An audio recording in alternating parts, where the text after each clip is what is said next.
welcome back. Thank you for stopping in and checking out today's episode. What we're going to talk about today are the different gauges of shotgun that you can use for turkey hunting. So what I have in front of me here is a 10 gauge, a 12 gauge, and a 20 gauge. We're going to talk about the different types of ammo, what the gauges mean, and how you can effectively use them in the turkey woods. I have behind me set up a little range here. We're going to shoot at 20 yards and 40 yards, and we're going to check out the different spread patterns and see if there really is a difference, if one is better than the other, or if they're just kind of, pick your poison and go from there. So what we'll do first is we'll get started with the gauge. So what is a gauge? So I said we have a 10 gauge, a 12 gauge, and a 20 gauge. There are other gauges that you can use, or that are at least available. We have a 28 gauge, we have a 16 gauge, and then we have a 410 bore. So 410 is not a gauge, it's an actual bore diameter. Gauge is how many lead balls of the same diameter can fit in, can be combined to equal 1 pound, I believe is what the formula is. So for a 12 gauge, it takes 12 balls of equal size in 1 pound, so that'd be a 12 gauge. A 10 gauge would be 10 lead balls of that same diameter that equal 1 pound, and so on down the line, except for 410. The difference is going to be, I think it's quite noticeable. So let's say, for instance, let's say some notes here. Let's see the bore diameter. So the inside diameter that's going to be measured on a 10 gauge is 0.775 inches.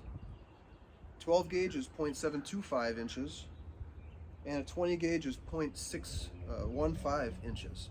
So that's a big difference. It's going to go from from over here to constricted pretty quickly, right? The smaller the gauge, the bigger the diameter. So there's an inverse relationship there.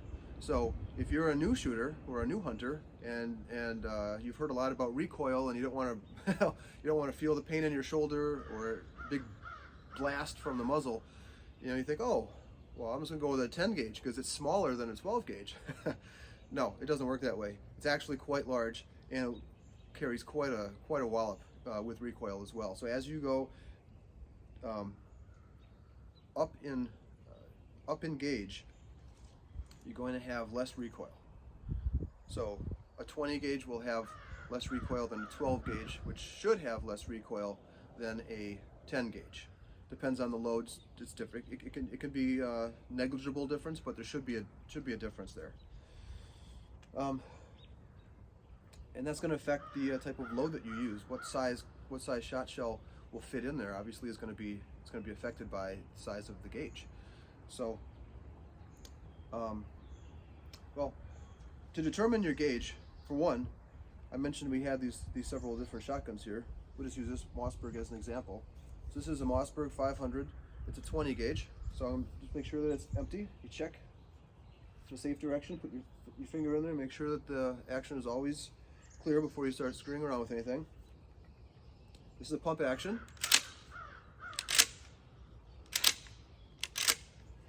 So shotguns, generally speaking, all firearms generally speaking, but shotguns here, the gauge is going to be, and the size of the shell is going to be marked on the barrel or on the receiver, depending on the make and model. So that's where you want to go. So if you pick up a shotgun and you're looking for a 20 gauge, you're going to want to look on the barrel.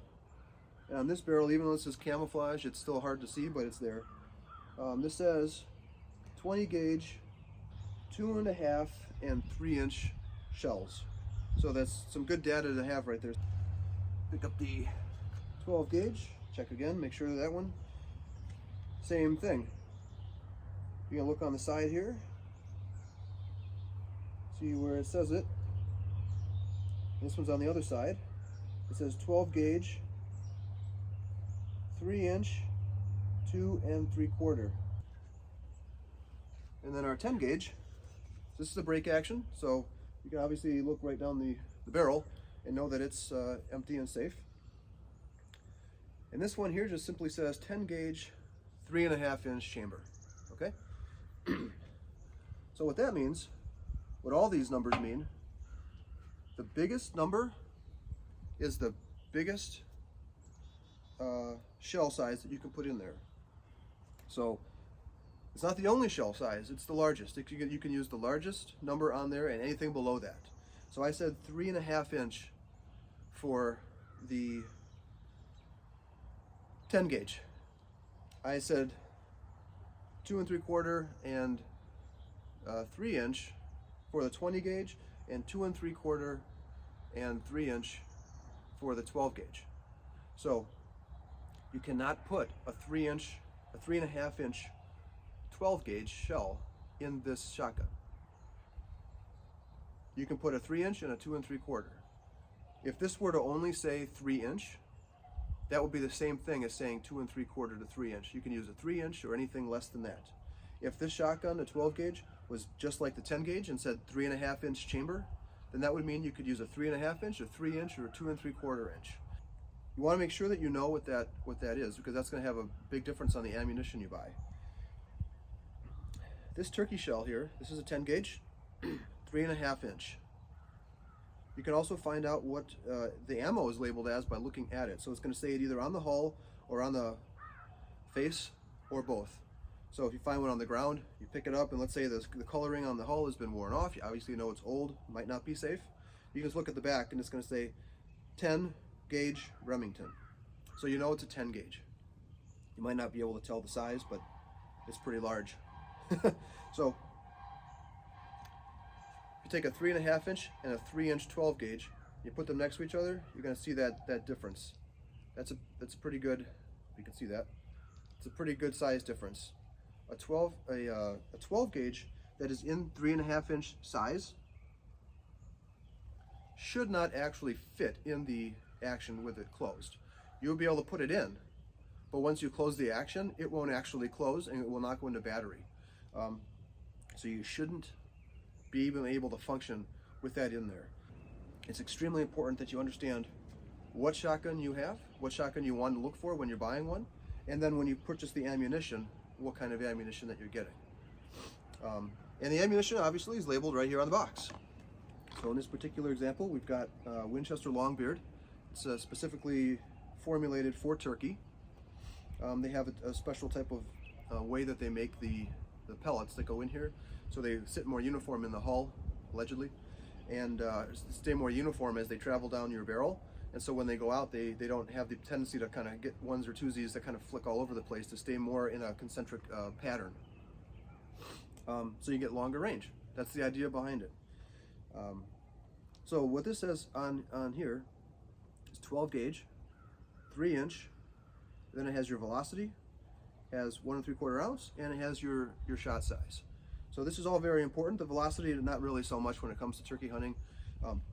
You can have a really powerful, super powerful turkey load, or you can have just a slow, solid 2 3/4 inch shell that's going to flatten a turkey at the same distance. So it all comes down to your practice and the patterning, which we're going to discuss in a little bit. So on there clearly states it's a 3 inch shell, and that's what you're looking for in this particular case. It would say 3.5 inch, and it would be very clearly marked to avoid any kind of confusion. It's also on the other side. So this particular box has it labeled in two different areas for you to see. And again, it's very clear. There should never be any question about that. If you do ever have a question about what it is that you're looking for, make sure you ask somebody, because again, it could be catastrophic. And that's something you want to consider as well. You want to make sure that you read your regulations as to what size shot you can use. Sometimes you can use a number 5 shot in lead, but you can only go up to a number 4 shot in steel, because lead is more, or vice versa. It depends on the density of the load, and if your state has a regulation like that. So you want to make sure that you do that, because when a game warden stops you and checks, they're going to ask to see your ammunition, and if you're using something outside of the regs, you can get a ticket for that. So with the shot size, the smaller the number, the bigger the BB. So you shake your shot shell, you're going to hear some BBs in there. those BBs are going to be different size based on that number. So a number 4 is going to be smaller than, say, a number 2.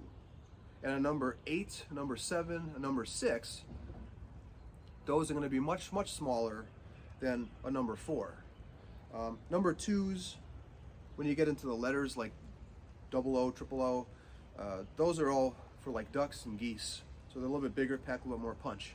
When you get into the higher numbers, 7, 8, 9, those are either target loads or small game loads like quail.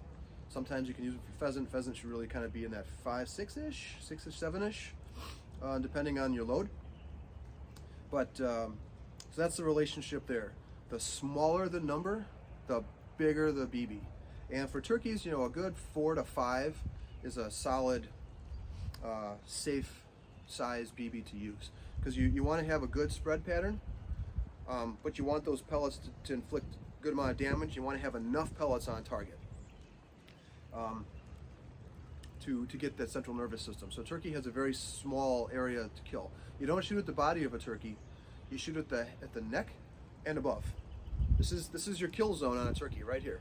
You're trying to hit that little string in the back, which is their spinal cord, right? Or their little brain, which is about the size of a pea. No joke. So it's important to know all those things, but obviously you want to stay in regulation with which size that you use. I hunt primarily, exclusively with my 10 gauge, and that is a number 4 10 gauge. And that worked pretty well last year. I shot a bird in a high wind thunderstorm. So having that somewhat, the larger pellet was probably to my advantage in the wind, because it's not going to get blown in the wind as much. Say a couple of weeks ago when I was pheasant hunting, we had 40, 50 mile an hour wind gusts, and the birds would jump up and they'd be blowing off, and then you'd shoot and your shot shell would just, your shot pattern would just completely blow all over the place. So there's an advantage to having, using the lower end of the spectrum for shot size, but regardless. So once you've determined what gauge shotgun you're going to use and what ammo you're going to use, now they do make specific turkey loads, and that's what you want to buy. You don't want to be hunting turkeys with any kind of trap load, obviously. Duck loads, pheasant loads, those are not designed to have the tighter pattern. So when shotgun manufacturers make these for turkeys, they take the wad that goes inside the hull. So that's what compresses the powder and keeps the shells, the shot contained, stops them from mixing together. When you shoot your shotgun, out of the bore is going to come the wad. It's a clear plastic in general, and that's going to have fingers on there, and those fingers open up, and that's when they open up and how they open up plays a very important role in how the shot pattern either stays together at distance or how it spreads out at distance. Okay, so if you're shooting at a duck or a teal, those are going to be flying faster and they're going to be moving. You're going to be following through with that, and when you shoot, you're going to want to have a wider pattern because the bird is moving at a very quick pace, right? So you want to be able to make sure that you have enough lead, a couple of foot lead or a foot lead on that bird before you shoot, and then hopefully it flies into the pattern and you make an ethical kill on it, right? With a turkey, while you can have a moving shot at a turkey, because they don't just stand there necessarily, they might be kind of pecking around, and their head would be moving, looking for you, especially if they're coming into your calls. They're going to be curious. They could be eating, and they might just pick up their head as they're kind of going through their field, then going back down and coming back up, right? So you might have a moving shot, but it's not anything like especially not like a teal flying, 15, 20 miles an hour in front of you. And then when you're setting up your shotgun, you're going to want to make sure that you use a turkey choke. So this is a 20 gauge AccuChoke, extra full, and it says right on the choke, it says X-full. Some of them say extra, some of them say X full, some of them will just say extra full total in total. Others may not say anything, and so you'll have to read your owner's manual. Some of them might simply have a marking. So this turkey gun, the 10 gauge, this is solely for turkey hunting. It was made to turkey hunt. It was marketed as a turkey shotgun, so it only has an extra full choke on here. There's nothing that I can buy, at least not to my knowledge at the time. This is a New England partner. They don't make them anymore. There was nothing that I could do to put in any other type of choke. So if you have to use a full choke, you can get away with a full choke. It's not going to be ideal, but you don't want to go any less than full when you're hunting turkeys. You might have it all planned out that they're going to come 10 yards away from you, and a modified or an improved modified might be okay. Turkeys are they're dynamic. They change their patterns. They see something different. They hear something different. They change. They might not come in. They might get spooked by your decoy. You know, they might just be questioning something, especially if you're on public land and let's say that bird was either missed or busted a hunter earlier in the season, and they come in and they see your decoys. They might associate that with the danger that they have just recently survived, and so they might not come into that 10-yard, 15-yard ethical range for your setup. And then you're going to be shooting 35, 40 yards. You're going to have a much wider pattern, which creates a very likely scenario that you're not going to have either a one-shot kill or an ethical kill at all. So but that's what we're here to talk about. We're going to demonstrate the differences on the range, see which one is best for our use. Something else you want to consider while we're on the subject, the size of the shotgun are substantially different. So, 12 gauge semi-automatic, pump action, 20 gauge. This is quite the difference here. This looks to be about 4 to 5 inches, probably 5 inches with the choke. So that's going to have an impact. So if you're hunting out of a blind and you need something to be more maneuverable, if you're hunting with another person in the same blind and you want to make sure that you have enough space and you're going to be safe, a shorter gun is going to be what you might want to have. Do you need a full-length barrel for turkey hunting? Depends on where you're going to go, depends on the type of shot you're going to use, and it depends on the pattern. So when you pattern your shotgun, if you do 20, 40, 50, 60 yards, and you get 20 and 40 and they're home runs, and then you get to 50 and you don't have enough shot on target, or you get to 60 and you only have a couple, maybe that one lucky one that hit the vital, you're not going to want to be shooting that far anyway. So, but with a shorter barrel, you probably get the same performance at that 20, 35, and 40 yard range.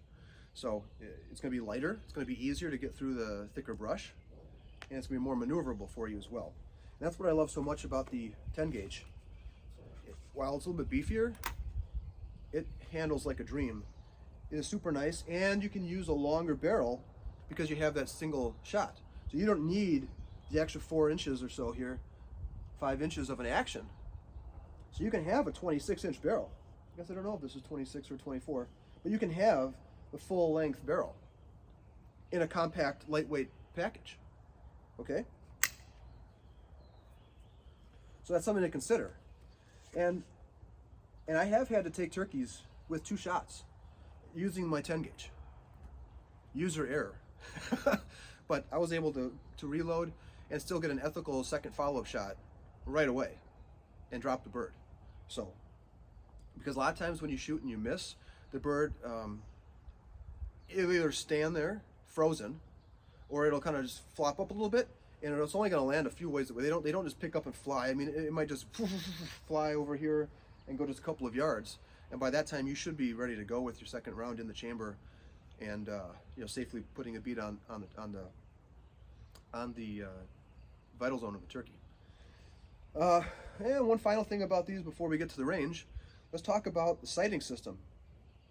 That's another thing you're going to want to consider. I don't use a scope for turkey hunting. There's nothing wrong with using a scope. You can use a telescopic scope. You can use a red dot scope, holographic. There's lots of different scopes out there. For the rear sight, if you wanted to use a peep sight, you can use a peep sight and then just line it up with your front sight. Just make sure that you, again, do a lot of practice with that. Make sure that it's accurate. so that you're not just slapping it on there and shooting really high or shooting really low. Otherwise, my Mossberg here is the only one that has a rear sight, and this just has two red dots back here and then the green one in the middle, so you line it up, red, green, red. You can adjust this up with this little screw here. This is very, very small set screw, so once you start patterning it, if you're shooting low or shooting high, you can adjust that, and that's going to push that back end up or pull it back down a little bit, right? And so that's something that you're going to want to make sure that you know. Don't just go out and start shooting at animals without trying that. And then the 12 gauge has nothing. It's just a smooth vent rib all the way to the muzzle, where it has a red bead. So same thing with the 10 gauge. All it has is a bead at the end, and this one is just a crude metal bead, brass bead. It's not going to reflect any, capture any light, make it any brighter. So just another thing you want to consider when you're picking out your shotgun. So with that being said, the point of this video is to demonstrate to you the differences in the gauges, types of shotguns that are available in those various gauges, and how they perform downrange. So we're going to shoot at 20 yards and 40 yards with each type of ammo and see how they perform differently, better or worse at 20 yards, and then we're going to switch positions and hit the 40 yards, and we'll compare.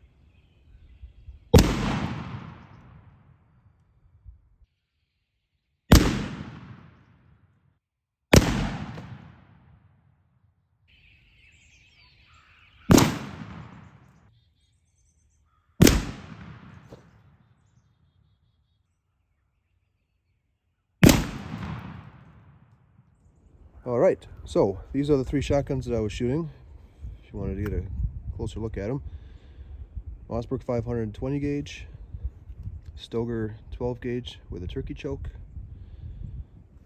and a New England Partner 10 gauge single shot turkey.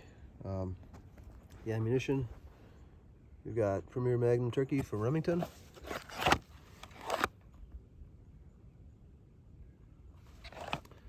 Winchester Longbeard XR, extreme range.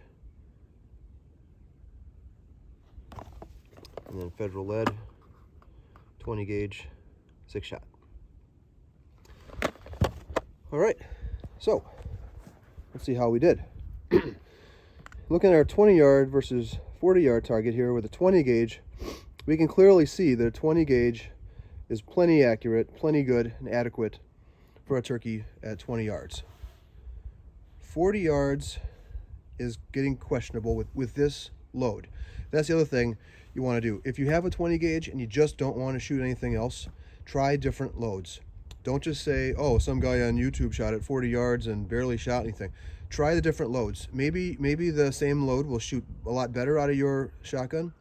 Maybe there's a different manufacturer or brand that will also shoot better. So this was a basic 20 gauge lead turkey load. Nothing with flight control, I believe. It doesn't say flight control on there, so had it perhaps been flight control, maybe it would have been a little bit tighter. But you can totally see everything in the kill zone. So they have a target here, and these are called caruncles. It's just fatty tissue. That's always where you want to aim. Where the skin of the head meets the feathers, that's where you want to aim. That way you have some leeway both directions here to kill the bird, because anything really pretty much from here on up, especially a concentrated load down here, is gonna annihilate the bird. So you can see for a 20 gauge, we do have some in the vital, perhaps. I don't see anything down in here. So really 3 possibilities here. Now keep in mind, this is a paper target, obviously, and a bird is 3-dimensional, so it's not going to be flat, and you could possibly have some better opportunities. But by and large, I think if this was what I was going to be using or letting somebody use, I'm clearly going to want to be shooting this at 30 yards, and to see how how much better it shoots at 30 yards than 40 yards, and most likely restrict that gun with that particular shell to 30 yards. I know I'm definitely good at 20, but only testing will show how good you are at 30, and then you have to make your ethical decision based on that. So we move up to 12 gauge. So that's definitely a dead bird at 20 yards for sure. I was shooting a little bit low. That could have been my shooting position, but I was trying to aim anyway for that zone. So perhaps it was shooting, right on. It does seem a little bit low, but it's good to know, because the more you shoot it, you'll know if it's actually low or if it was your position, and then you can make an adjustment in the field. So you can raise that up a couple of inches. But either way, that's definitely plenty adequate. And then at 40 yards, there's shots peppering throughout, so there's not too much on the head. Again, we're shooting at paper. A three-dimensional target in real life would be slightly different, but I do believe that these hits down here would be a dead bird. That would probably be tissue damage. Again, it's paper, not three-dimensional, but this one does hit the actual skin. Not necessarily convinced that in real life that would be a kill shot. But this was one shot from 40 yards. So obviously you want to shoot more than once at each range for consistency's sake. And then we go down to our 10 gauge. We have quite a few more shots on target. That's definitely an obliterated bird right there. Nothing wrong with that. And you come over to our 10 gauge 40-yard target.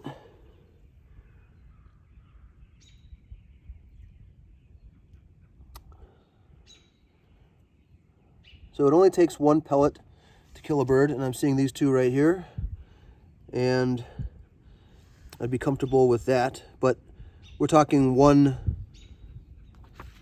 basically three pellets on target here.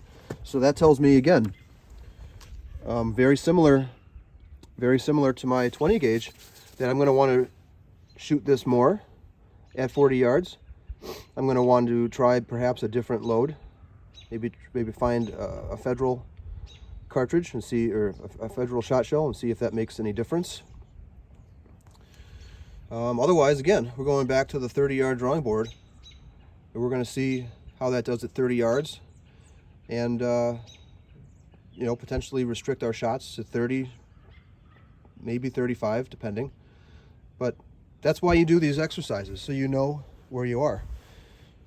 So since I own all these three firearms, and turkey season is just a few weeks away, depending on the terrain, depending on where I want to go, depending on a couple of different factors, up close, I'm good to go with anything. But at longer range, I'm probably going to want to use that 12 gauge. That's a good pattern at 40 yards. So there you go. And I did include also a picture of the back of the target, so you can see the catastrophic damage from a 10 gauge to a 12 gauge to the very little, if any, damage blowing out the back side of the board on a 20 gauge. So, but again, give it a shot. Try different things. Try a different setup. Yeah, now looking at that 20 gauge, it's not even a... Well, it is sponsored by the National Wild Turkey Federation, so that says something. But either way, you want to be able to try different shotguns, different ammo,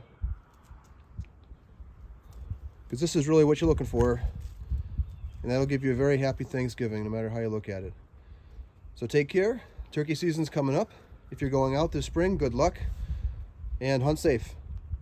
Thank you again for watching. God bless.